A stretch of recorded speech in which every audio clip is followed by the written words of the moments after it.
طہارت کی ضرورت کب پڑتی ہے؟ یہ میں دوسرا کوشچن کر رہی ہوں. اچھا، نجاست کے حوالے سے یہ بات بھی ضروری ہے کہ آپ یہ جانتے ہوں کہ کوئی چیز جب نجس ہو جاتی ہے اس کو پاک کیسے کیا جاتا ہے. انسان تو نجس ہو جاتا ہے، پھر پاک کرنے کے طریقے ہیں، وضو ہے، غسل ہے، اور کیا ہے طریقہ؟ ایک طریقہ اور بھی ہے جی، تیمم ہے وضو کی جگہ پہ، اور کوئی طریقہ ہے؟ استنجا ہے. یعنی آپ نے یورین پاس کیا یا آپ اپنی ضروریات سے فارغ ہوئے، اگر آپ نے اپنے آپ کو پراپرلی کلین نہیں کیا تو آپ وضو کیسے کر سکتے ہیں؟ یہ وضو سے پہلے کا عمل ہے.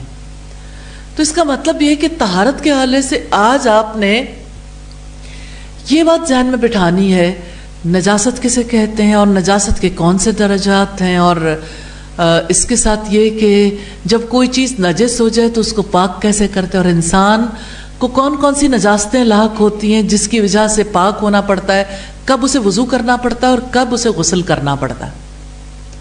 اب آپ یہ بنیادی باتیں اگر اپنے ذہن میں رکھ لیں، کیونکہ پیچھے آپ کا ذہن میں نقشہ کلیئر ہے، تو آپ کو یہ پتا چلتا ہے کہ اچھا بچے کی یہ اور یہ سٹیجز ہیں، کس سٹیج پر کیا کام کرنا ہے. اب آپ کے سامنے ایک بچہ ہے جو نیو بورن ہے، نیو بورن کو سب سے پہلے غسل دیتے ہیں. اب بچے کو کیسے پتا چلے؟ اس وقت تو نہیں پتا، لیکن اس کا مطلب یہ ہے کہ جب بچے کو خود شعور نہیں ہے تو یہ کام اس کے لیے اس کی ماں یا ماں کسی کی ہیلپ سے یہ کام کرے گی. لیکن بچے کو نجس نہیں رکھنا، طاہر رکھنا ہے، پاک رکھنا ہے. یہ بات کلیئر ہو گئی آپ کے سامنے؟ مثال کے طور پر میں آپ کو یہ کوشچن دیتی ہوں ایگزامز میں کہ آپ 6 مہینے کے بچے کو طہارت کیسے سکھائیں گے؟ آپ 1 سال کے بچے کو طہارت کیسے سکھائیں گے؟ یا آپ 5 سال کے بچے کو طہارت کیسے سکھائیں گے؟ آپ نے ایک ٹین ایجر کو طہارت کیسے سکھانی؟ یہ کوشچنز ہیں جس کے اوپر ہم نے کام کرنا ہے. اور یہ میں آپ کو خود اس وجہ سے دے رہی ہوں کہ آپ بھی کوشچن کرنے کے قابل ہو جائیں. اور ابھی میں آپ سے یہ چیزیں کچھ ڈسکس کروں گی کہ کس طرح سے کون کون سی سٹیجز ہیں جس میں بچہ کیا کرنے کے قابل ہوتا ہے، اور اس کو اس ایج میں ہم کیا دینے کے قابل ہوتے ہیں. تو اب آپ یہ بھی جان لیں کہ اگلے جو سیشن ہونے والے ہیں نا، ان میں بہت سارے کام آپ کی پریزنٹیشن سے ممکن ہوں گے. تو آپ کچھ نہ کچھ پریپیئر کریں گے. مثال کے طور پر اتنی سادہ سی بات، 1 سال کے بچے کو کیسے طہارت سکھانی ہے اور ایک ٹین ایجر کو کیسے سکھانی، تو آپ ظاہر ہے پڑھیں گے نا. اور یہ کام ختم ہونے والا نہیں ہے، اور اس کام کو ہم نے جاری رکھنا ہے انشاءاللہ. اور اس کے لیے آپ کا گروپ اگر ساتھ دے گا انشاءاللہ تعالیٰ، تو ہم پریکٹیکلی سے بہت سے لوگوں کو جب سکھائیں گے تو آپ زیادہ اچھا لرن کرنے والے ہو جائیں گے، یعنی ایک سٹیج سے گزرنے کے بعد انشاءاللہ تعالیٰ. کیونکہ بہرحال یہ پریکٹیکل سبجیکٹ ہے. جیسے آپ دیکھیں غسل میت کو آپ 1000 بار پڑھ لیں، جب تک آپ ہاتھوں سے نہیں کریں گے نا آپ کو کبھی یقین نہیں آئے گا. آپ لوگ میں سے کوئی ہے جس نے کسی ڈیڈ باڈی کو کبھی نہلایا؟ آپ نے نہلایا؟ اچھا ٹھیک ہے، الحمدللہ. لیکن اس کا مطلب یہ ہے کہ آپ اللہ تعالیٰ آپ کی ماؤں کو سلامت رکھے، انہیں ایمان والی زندگی نصیب کرے، لیکن اپنی ماں کو بھی جب نہلانا پڑے گا تو آپ کو نہیں آئے گا، آئے گا نہیں. یہ بات میں نے اس وجہ سے کہی ہے کہ یہ بھی طہارت ہی کا ایک معاملہ ہے اور سیکھنے کی ضرورت ہے، اور یہ پریکٹیکل سبجیکٹ ہے. بہت سارے کام آپ کر کے دیکھیں گے تو آپ کو آئیں گے. مثلا میں سوچتی ہوں کہ اچھا یعنی اس سبجیکٹ کے تحت تو ایک بہت نیو بورن کو نہلانا، یہ بالکل چھوٹے بیبی کو نہلانا، تو اصلاً اس کو نہلانا سکھانا چاہیے. تو یہ پریکٹیکل کہاں ہو سکتا ہے؟ نہلاتے تو ہاسپٹل میں بھی ہیں، نہلاتے گھروں میں بھی ہیں، لیکن اصلاً یہ پریکٹیکل کر کے دیکھنا چاہیے نا. اگر میں آپ کو یہ اسائنمنٹ دے دوں تو مجھے یقین ہے کہ آپ اپنے ایگزامز کے ختم ہونے سے پہلے کو بچہ نہلا چکے ہوں گے، اور آپ کو بچہ مل بھی جائے گا. جب تک آپ اپنے ہاتھوں سے نہیں نہلائیں گے تو یہ سارا کچھ تو آپ کے لیے محض الفاظ ہی رہیں گے نا. تو یہ دو باتیں اس وقت میں نے آپ کے سامنے رکھی ہیں. ایک تو یہ ہے کہ آپ کوشچن کیسے کریں گے, اسائنمنٹ پریپیئر کریں گے, آپ کوئی پریکٹیکل کریں گے انشاءاللہ تعالی.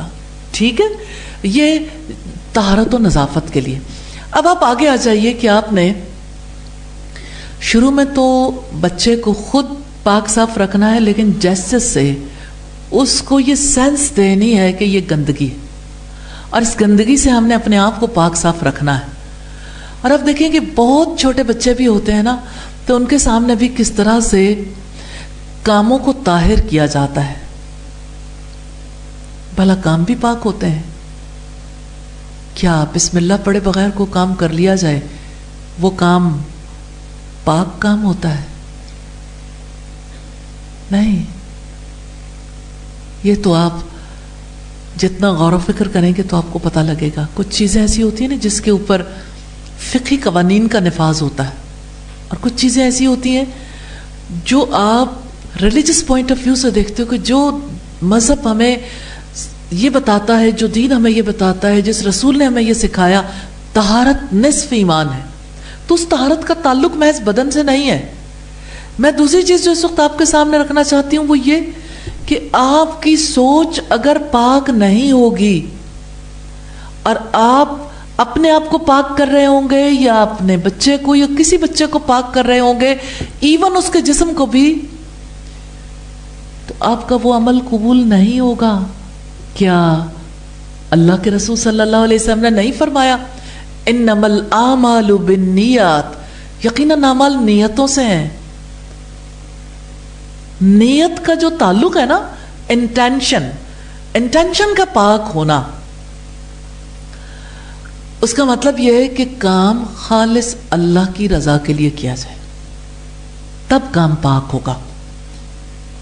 اگر آپ نے اپنے بچے کو پاک صاف کرنے کے لیے اللہ کی رضا کی نیت نہ کی تو بے شک جسمانی طور پر اس کی نجاست دور ہو جائے گی, لیکن آپ کو اس کا اجر نہیں ملے گا,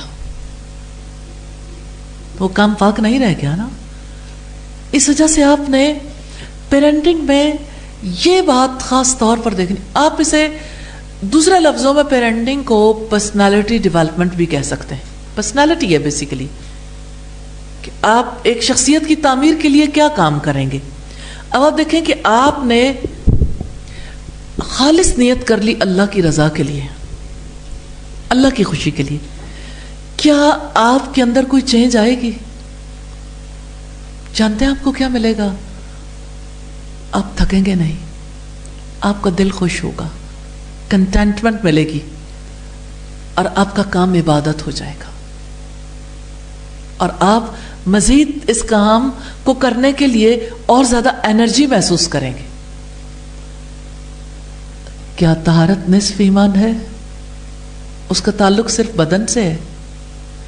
بے شک جسمانی تربیت کے لیے جسم کی حفاظت کا کام کر رہے ہوں گے, لیکن اس میں بھی ہم انہی اصولوں کو پیش نظر رکھیں گے جو اصول ہمیں اللہ رب العزت نے دیے, محمد صلی اللہ علیہ وسلم نے سکھایا. اللہ کے یہاں کوئی عمل قبول نہیں ہوتا دو شرائط کے بغیر. یہ اس عمل کے پاک ہونے کی گارنٹی ہے, سٹیمپ لگ جاتی ہے جب وہ خالص اللہ کی رضا کے لیے ہو, اور دوسرا محمد صلی اللہ علیہ وسلم کے طریقے کے مطابق ہو. میں آپ کو نبی صلی اللہ علیہ وسلم کی اپنی بیٹی سے محبت کے بارے میں بتانا چاہتی ہوں. بیٹی کی ڈیڈ باڈی پڑی ہے اور خواتین اسے غسل دینا چاہتی ہیں. کیا آپ میں سے کو بتائے گا کہ اس موقع پر آپ صلی اللہ علیہ وسلم نے کیا انسٹرکشنز دی؟ سیرت پڑھنے کی ضرورت ہے. آپ لوگوں میں سے کتنے لوگ ہیں جو واقعی سیرت کو پڑھنا چاہتے ہیں؟ غزوات تو آپ نے پڑھے ہوں گے, آپ نے رسول اللہ صلی اللہ علیہ وسلم کی زندگی کے حالات بھی پڑھے ہوں گے, لیکن اصلاً یہ آسپیکٹ اوجھل رہتا. کون بتائے گا کہ رسول اللہ صلی اللہ علیہ وسلم نے کیا انسٹرکشنز دی؟ کیا اس پہ ریسرچ ہونی چاہیے؟ اگر میں آپ کو اس پر ریسرچ کرنے کے لیے کہوں تو کیا آپ اس کے بارے میں مجھے کچھ بتانے کی پوزیشن میں ہو سکتے ہیں؟ ریئلی اب تو ٹائم ہی نہیں لگتا. آپ کوئی کام بھی کرنا چاہو تو آپ گوگل سے سرچ کر لو، آپ کہیں بھی جانے کی بجائے. لیکن اس میں 2 طرح کی چیزیں ملیں گی. ایک وہ جو رسول اللہ صلی اللہ علیہ وسلم کی سنت نہیں ہے لیکن سنت کہی جاتی ہیں، اس کی کلیئرٹی بڑی ضروری ہے. لیکن بہرحال صحیح احادیث سے جو چیز آپ کو ملتی ہے تو آپ اسے قبول کر سکتے ہیں. الحمدللہ رب العالمین. اس کے لیے سیکنڈری لیول کے ریسورسز پر تب اعتماد کریں گے. سیکنڈری سورسز وہ ہوتے ہیں جیسے اصل تو حدیث قرآن ہے، حدیث کی کتاب ہے، لیکن سیکنڈری سورسز وہ ہیں کہ جب ان سے اخذ کر کے جیسے لوگوں نے لکھا پھر لکھا آگے کی کتابیں، تو ان کتابوں کی ویلیو ہو سکتی، بہت ویلیوبل بھی ہو سکتی ہیں کتابیں. لیکن دین کے معاملے میں حجت اللہ کے رسول صلی اللہ علیہ وسلم کی کتاب اور نبی صلی اللہ علیہ وسلم کی سنت. اب آپ دیکھیں کہ ایک بچہ پیدا ہوا ہے اور پیدا ہونے کے بعد پتہ نہیں کہ کیا کرنا ہے. آپ کہتے ہیں اس بچے کے لیے میں جو کام بھی کروں اللہ کی رضا کے لیے کروں، یہ کام تو آپ کو پتہ چل گیا. لیکن اگلا سارا معاملہ جو ہے اس کے لیے 2 کام چاہیے تاکہ آپ کو اطمینان ہو جائے، قلبی طور پر اطمینان ہو کہ آپ نے ٹھیک کام کر لیا. وہ 2 کام کون سے ہیں؟ میں نے آپ کا ٹیسٹ لے لیا ہے. وہ 2 کام کون سے ہیں؟ جی دیکھیں، وہ تو اصول ہے نا. میں نے آپ سے یہ بات کہی ہے اطمینان مل جائے. اطمینان کس طرح سے، کس چیز سے ملتا ہے نیلم؟ علم اور یقین. علم پلس یقین از اکول ٹو اطمینان. کل اس کے پر ہم نے بات کی تھی نا. تو علم کس چیز کا؟ بچے کی تربیت کا، بچے کی جسمانی تربیت، اس کے جسم کی حفاظت. اور ہم اس حوالے سے دیکھ رہے تھے کہ نبی صلی اللہ علیہ وسلم نے انسٹرکشنز دی. میں نے یہ بات بچے کے لیے نہیں کہی، میں نے یہ بات لے جا کے آپ صلی اللہ علیہ وسلم کی بیٹی کی ڈیڈ باڈی پڑی ہے اور اس کے غسل کا معاملہ ہے، اور آپ صلی اللہ علیہ وسلم نے کرتا اتار کے دیا اور آپ نے اس موقع پر کہا ان کو اس طرح سے نہلا دو اور ان کو اس طرح سے کفن پہنا دو. تو اس کا مطلب یہ ہے کہ آپ صلی اللہ علیہ وسلم ہر موڑ پر انسٹرکشنز دیا کرتے تھے. اب کون انسٹرکشن دیتا ہے؟ اب اگر کوئی انسٹرکشن دے گا بھی تو اپنی مرضی سے دے گا نا. اللہ کے ہاں قابل قبول نہیں ہوگا عمل، وہ عمل پاک نہیں ہو سکتا. یہ بنیادی بات تھی جو میں نے آپ کے سامنے رکھنی تھی. بس آپ یوں سمجھ لیں ہم نے جتنی بات چیت آگے کرنی ہے ہر جگہ پر یہ 2 چیزیں آئیں گی اور اس میں آپ ساتھ دو گے اور میں کوشش کروں گی کہ آپ کو سکھا سکوں کہ اس میدان میں آپ نے ریسرچ کیسے کرنی ہے، آپ کہاں سے کن سورسز سے فائدہ اٹھا سکتے ہو، تیزی کے ساتھ کس طرح سے آپ یہ کام کر سکتے ہو. کرنا ہے نا انشاءاللہ انشاءاللہ. اچھا اب آپ یہ دیکھیے کہ ہم دیکھ رہے تھے کہ کوئی عمل کیسے پاک ہوتا ہے نا. تو ہر عمل کے درجات ہیں. ایک تو یہ کہ عمل کرنے والے کی نیت ہے، انٹینشن اسے پاک یا ناپاک بناتی ہے. پھر عمل کرنے کا آغاز کس چیز سے کیا، پھر یہ کہ اسے کس کے لیے کیا، یعنی عمل کی قبولیت کی جو شرائط ہیں ان کو پورا کرنا. شرائط کیا ہے؟ اللہ کی رضا اور سنت کی اتباع. تو اب اس کے لیے آپ اپنے آپ کو پاک کرنا چاہتے ہیں کہ میرا یہ عمل قبول ہو جائے. آپ کو دل کا اطمینان چاہیے. وَلَكِنْ لِيَطْمَئِنَّ قَلْبِي جو حضرت ابراہیم علیہ السلام نے کہا. اب اس کے لیے کیا کرنا ہے؟ اس کے لیے جی بتائیں کہ کیا کرنا ہے. اس کے لیے آپ نے یہ دیکھنا ہے کہ نبی صلی اللہ علیہ وسلم نے اس کام کو خود کیسے کیا، یا کسی اور کو کیسے کرنے کا حکم دیا، یا اس کام کے لیے آپ صلی اللہ علیہ وسلم نے آپ کے سامنے جو کام کیا گیا اس پر آپ نے خاموشی کا اظہار کیا. آپ کی قولی، فعلی اور تقریری حدیث سے آپ کی سنت سے، سیرت کی کتب سے، ان واقعات سے ہم نے وہ سب کچھ سیکھنا ہے انشاءاللہ جو اس میدان میں ضروری ہے۔ اور آپ دیکھیں کہ طہارت اور نظافت سب سے پہلے ہماری اپنی ضرورت ہے۔ اس کا مطلب یہ ہے کہ پہلے آپ خود جو عمل اپنے لیے کر رہے ہیں اس میں پاکیزگی اختیار کریں گے انشاءاللہ تعالی۔ تو آپ دیکھیے گا طہارت اور نظافت کے حوالے سے جو چیزیں آپ کو لرن کرنے کی ضرورت ہے ڈفرینٹ ایج گروپ کے بچوں پر، کہ آپ نے ایک کام کو سیکھ لیا، آپ نے انہیں سکھانا کیسے ہے، اپنے جیسچر سے، اپنی باڈی لینگویج سے، اپنی زبان سے اور واقعات کے توسط سے، اور یہ ہے کہ پریکٹیکل کروا کے کیسے ٹرینڈ کرنا ہے، اور ان کو کس طرح سے آپ گھر پہ ٹرینڈ کریں گی اور کس طریقے سے ان کو گروپ میں ٹرینڈ کرنا ہے، یعنی وہ ایسے گروپ کو بھی اختیار کریں جہاں پر ان کے ساتھ ایسے لوگ ہوں جو ویسے ہی کام کرنے والے ہوں، یعنی صالح لوگوں کے ساتھ ان کی سوشلائزنگ ہو جس کی وجہ سے ان کے صالح ہونے کے امکانات بڑھ جائیں۔ اور خاص طور پر اگر آپ طہارت کو ٹین ایجز میں جا کے دیکھیں تو یہ نیڈ اور زیادہ بڑھ جاتی ہے، جیسے لڑکیوں کی سائیکلز، یعنی جیسے ہر مہینے جب لڑکیوں کی نماز چھوٹتی ہے اور خواتین کو جب بچے کی پیدائش کے بعد اللہ تعالیٰ کی طرف سے طے شدہ یعنی بلیڈنگ ہوتی ہے اور اس کے بعد انہوں نے پاک ہونا ہوتا ہے، تو وہ غسل کیسے کریں گے، اس کے لیے کیا ڈیمانڈز ہیں، اور یہ باتیں بچوں کو پہلے سے سکھانی پڑتی ہیں۔ اور پھر یہ کہ طہارت و نظافت کے لیے ایک بچی کو یہ بھی سکھانا پڑتا ہے اور پہلے سے علم دینا ضروری ہے کہ آپ پر جب یہ سٹیج آئے گی تو آپ اس کو کیسے کوپ کرو گے، کیونکہ اگر وہ کوپ کرنا نہیں سیکھے گی تو ظاہر ہے کہ وہ جہاں بیٹھے گی، جو کپڑے پہنے گی اور جہاں موو کرے گی ہر جگہ پہ وہ اشتہاری بن جائے گی نا، تو یہ ماں کی نادانی ہے نا۔ تو میں نے سینکڑوں ایسے لوگ اپنی زندگی میں دیکھے ہیں جنہوں نے یہ شیئر کیا کہ ہمیں ہماری ماں نے طہارت نہیں سکھائی، ہمیں نہیں بتایا کہ جب سائیکلز شروع ہوں تو ہم کس طرح سے اپنے آپ کو مینیج کریں، اور اس کے بعد غسل ہم نے کیسے کرنا ہے۔ جی آپ اگر آگے آ جائیں کائنڈلی تو سب کو فائدہ ہو جائے گا انشاءاللہ۔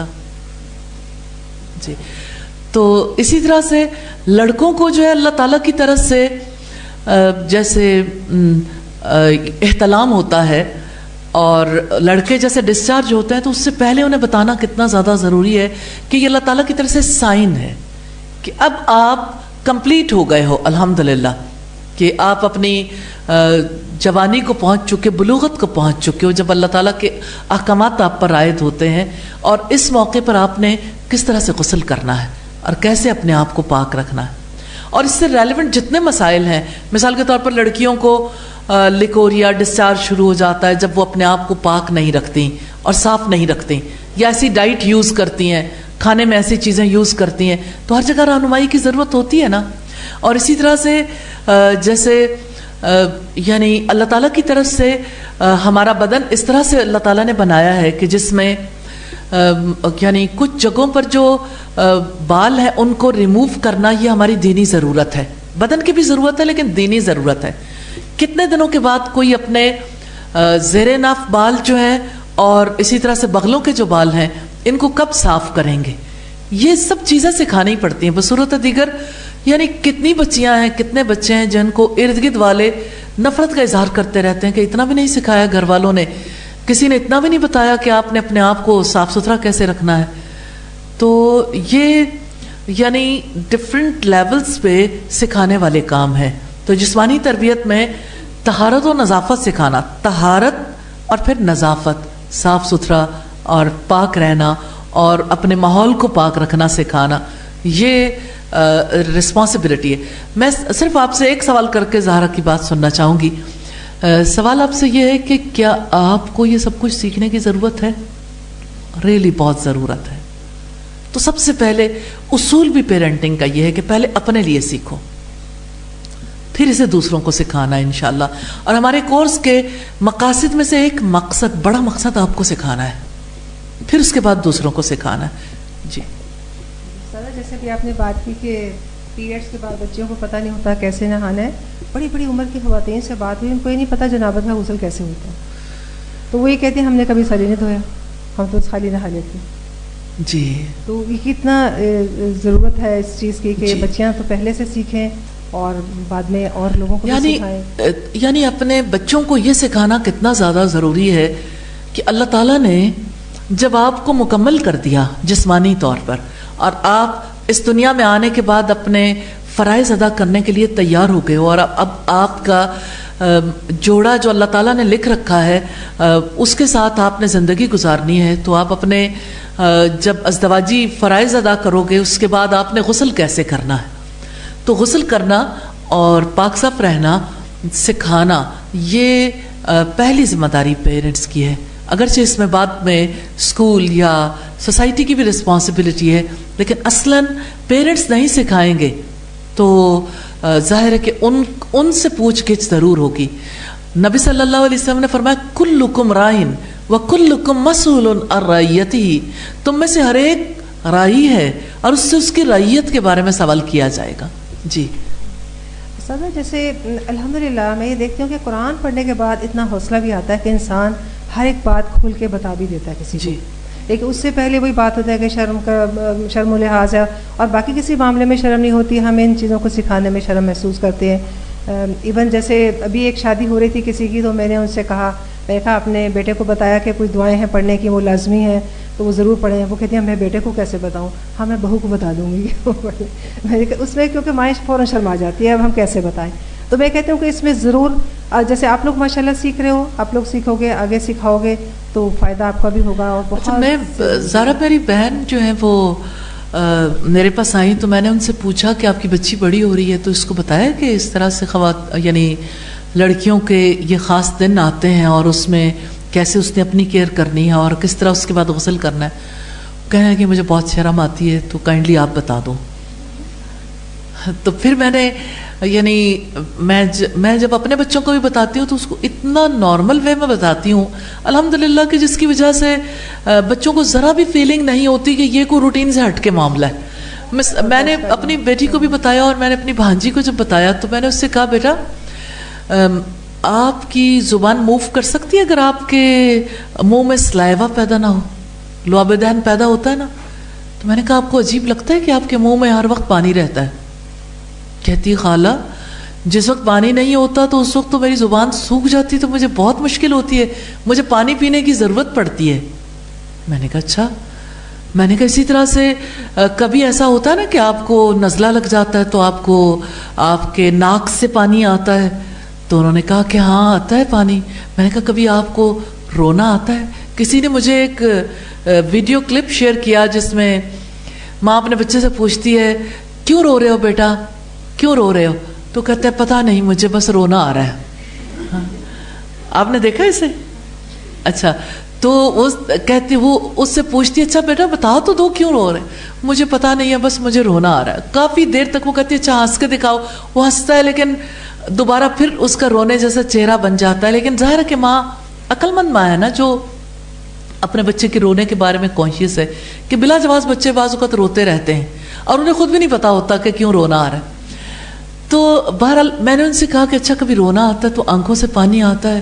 کہنے لگی ہاں ایسا ہوتا ہے. میں نے کہا اچھا جب یعنی آپ دن بھر میں کبھی واش روم جاتے ہو کہ آپ کو یورین پاس کیا ہو کبھی؟ کہتی ہے کہ ہاں بالکل. میں نے کہا اچھا جب آپ کی جو کزن ہے میں نے اپنی بیٹی کا بتایا کہ اس کو جب یعنی پیمپر لگاتے تھے ابتدا میں چھوٹی تھی تو میں نے اس کا یعنی میں چاہتی تھی کہ اس کا پیمپر نہ لگاؤں کیونکہ میری امی مجھے ہمیشہ کہتی تھیں کہ نہیں زیادہ دنوں تک ایسا رکھنا. تو ظاہر ہے کہ جب آپ نے بہت زیادہ ماں نے باہر رہنا ہو تو اس کو آسانی نظر آتی ہے کہ وہ پیمپر ضرور لگا دے تاکہ کسی کو بھی کوئی تکلیف نہ ہو. میں نے اس کا پیمپر اتارا، اس نے یورین پاس کرنا چھوڑ دیا. ایک دن گزر گیا، اگلا دن آ گیا، اس کی سویلنگ ہونی شروع ہو گئی. میں نے اسے دوبارہ پیمپر لگایا تو اس نے یورین پاس کر لیا. لیکن یہ ہے کہ میں نے اسے بتایا کہ اچھا یعنی نہ یورین پاس ہو تو پھر کیا ہوتا ہے؟ تو میں نے کہا اچھا جب نا بچے بڑے ہو جاتے ہیں نا تو لڑکیاں جس وقت ایک خاص ایج کو پہنچتی ہیں تو یورین پاس کرنے کی بجائے اللہ تعالیٰ انہیں یعنی اس طرح سے یعنی اسی مقام سے انہیں بلڈ بھی آتا ہے. تو یہ ایک روٹین کی بات ہے اور یہ آپ کے کمپلیٹ ہونے کی نشانی ہوتی ہے. کہتی خالہ واقعی؟ میں نے کہا آپ دیکھتے رہنا کس دن آپ نے کمپلیٹ ہونا ہے. اب وہ بچی کو تو جو ہے وہ بہت اچھا لگا, بہت اچھا فیل ہوا اور وہ انتظار میں رہی. لیکن میں نے اسے کہا کہ بیٹا آپ نے اپنے بیگ میں ابھی سے ایک جو ہے وہ یہ آپ کو اس طرح سے میں نے اسے سارا پروسیجر بتایا کہ کیسے آپ اپنے آپ کو جو ہے وہ کور اپ کر سکتے ہو. تو میں نے اسے کہا کہ اچھا آپ نے پیڈ ضرور اپنے ساتھ رکھنا ہے. جس وقت ایسا ہوا نا آپ کو تھوڑی سی بھی سکریشنز فیل ہوئی تو آپ نے فوراً جانا, اسکول میں ہو یا کہیں بھی ہو تو آپ نے فوری طور پر جا کے یہ کام کر لینا. اب بچی کو انتظار لگ گیا. اب میری 2 مہینے کے بعد بات ہوئی, اس نے کہا خالہ ابھی تو کچھ بھی نہیں ہوا.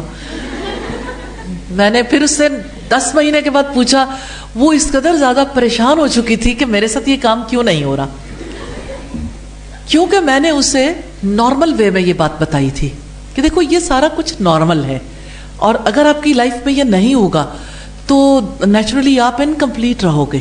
تو یہ اللہ تعالیٰ کی بہت بڑی رحمت ہے. تو میں نے فیل کیا کہ اگر بچے کو پراپرلی گائیڈ کیا جائے تو الحمدللہ اسے شرم نہیں فیل ہوتی.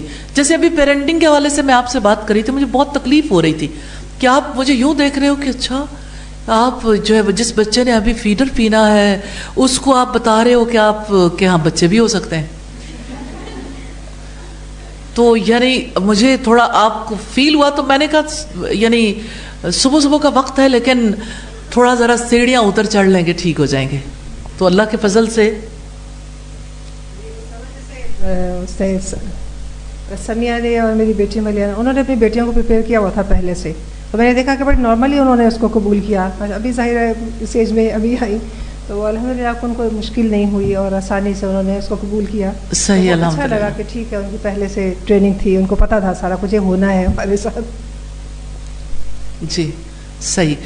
تو الحمدللہ یعنی اس کو جو ہے وہ نارمل رکھنا چاہیے اور نارملی کیونکہ اللہ پاک نے ہماری زندگی کا یہ سلسلہ اس نوعیت کا رکھا ہے, اس لیے اس کی پراپر گائیڈ لائن کی بہت ضرورت ہے. تو میں آپ کو یہ بتا رہی تھی کہ طہارت و نظافت کا جو سلسلہ ہے وہ یعنی بچپن سے لے کے جوانی تک, جوانی کے اپنے مسائل ہوتے ہیں اور جوانی سے لے کے بڑھاپے اور پھر بوڑھوں کے لیے کتنا زیادہ گائیڈ کرنے کی ضرورت ہے کہ جب ایک انسان اپنے آپ کو خود سنبھالنے کی پوزیشن میں نہیں رہتا تو اس کو بھی بچے کی طرح سنبھالنا پڑتا ہے.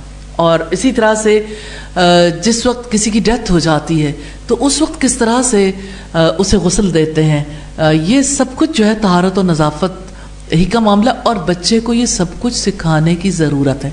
بچے کو صرف اس کا اپنا وجود سنبھالنا نہیں سکھانا چاہیے بلکہ اس کا ماحول, اپنے ماحول میں وہ کیسا رول پلے کرے گا. اسی طرح سے جسمانی تربیت کے حوالے سے میں چاہتی ہوں کہ کچھ چیزیں آپ اپنے مائنڈ میں رکھیں تاکہ ہم اس کے اوپر اگلے سیشن میں بات کرنے کی پوزیشن میں ہوں. جیسے انسان کی پوری باڈی ہے نا, اس کا لباس ہے, بال ہے, آنکھیں ہیں, کان ہیں, اس کے دانت ہیں اور اس کا پورا بدن ہے. ایون اس کے نیلز ہیں یا اس کے پاؤں کی انگلیوں کے درمیان کی جگہ ہے یا اس کی ایڑیاں ہیں یا اسی طرح سے اس کے ہاتھ ہیں. کس طرح سے اس نے پورے بدن کو صاف رکھنا ہے. اسی طرح سے کھانے پینے میں اعتدال سے کھانا جسم کی حفاظت کے لیے بہت زیادہ ضروری ہے نا. اور اعتدال کے حوالے سے یہ بات بھی آپ کے سامنے رکھنا چاہتی ہوں, کھانے پینے کے حوالے سے یہ سینس دینا بہت ضروری ہے کہ کون سی چیزیں کھانے سے انسان کو نفع ہوتا ہے اور کون سی چیزیں کھانے سے نقصان ہوتا ہے. اور اس بارے میں آپ اب بہت ساری چیزیں کلپس دیکھتے رہتے ہوں گے. جیسے بچے جو جنک فوڈ کھاتے ہیں اس میں کیا چیزیں شامل کر دی گئیں جس کی وجہ سے وہ صحت کے لیے بہت نقصان دہ ہو گئیں. یا جیسے سافٹ ڈرنکس ہیں یا انرجی ڈرنکس ہیں, ان کا کیا نقصان ہے. یا یہ ہے کہ بہت زیادہ پیٹ بھر کے کھانا یا بہت زیادہ بھوکے رہنا, یا یہ کہ پانی کی ایک مخصوص مقدار استعمال کرنی جو صحت کے لیے ضروری ہے اتنی اس سے کم مقدار میں پانی استعمال کیا جائے یا اس سے زیادہ مقدار میں.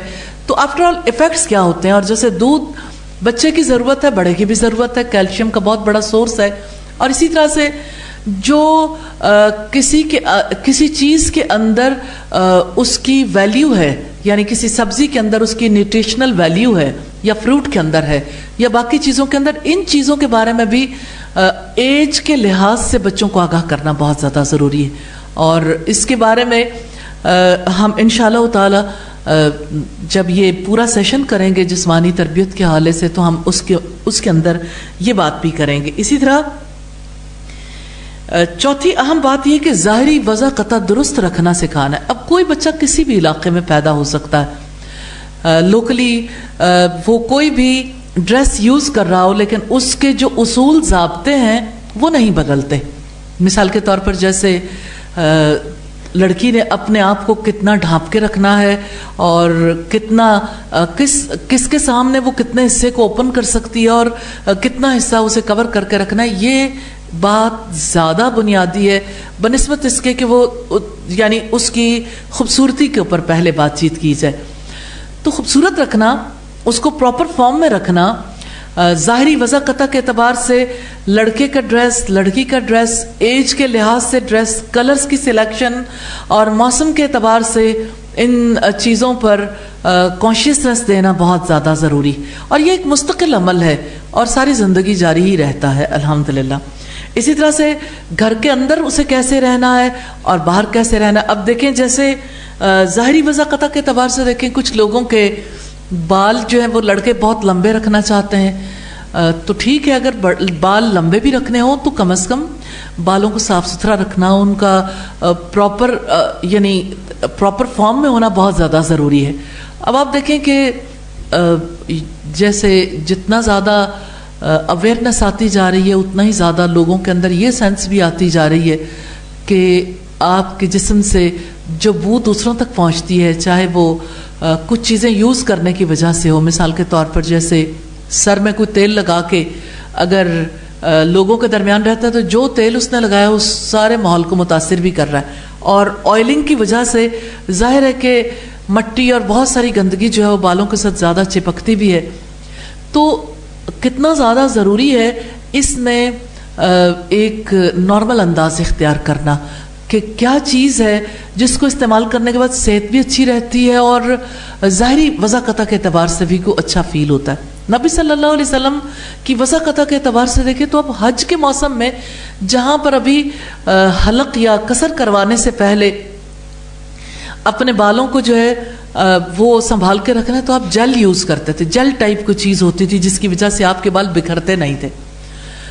تو اگر کوئی آج کے دور میں اس کو دینداری سمجھتا ہے کہ کنگھی نہ کی جائے اور بال ایسے نہ بنائے جائیں جس کی وجہ سے کوئی اچھا نظر آ سکے اور ظاہری وضع قطع کی طرف دھیان نہیں دینا چاہیے، کسی کے کپڑے پریس ہیں یا نہیں، پراپرلی اس نے جو پہنے ہوئے کپڑے وہ یعنی جسم کی وضع قطع کے اعتبار سے اسے درست محسوس ہو رہے ہیں یا نہیں، کلر کیسا ہے، ٹیکسچر کیسا ہے.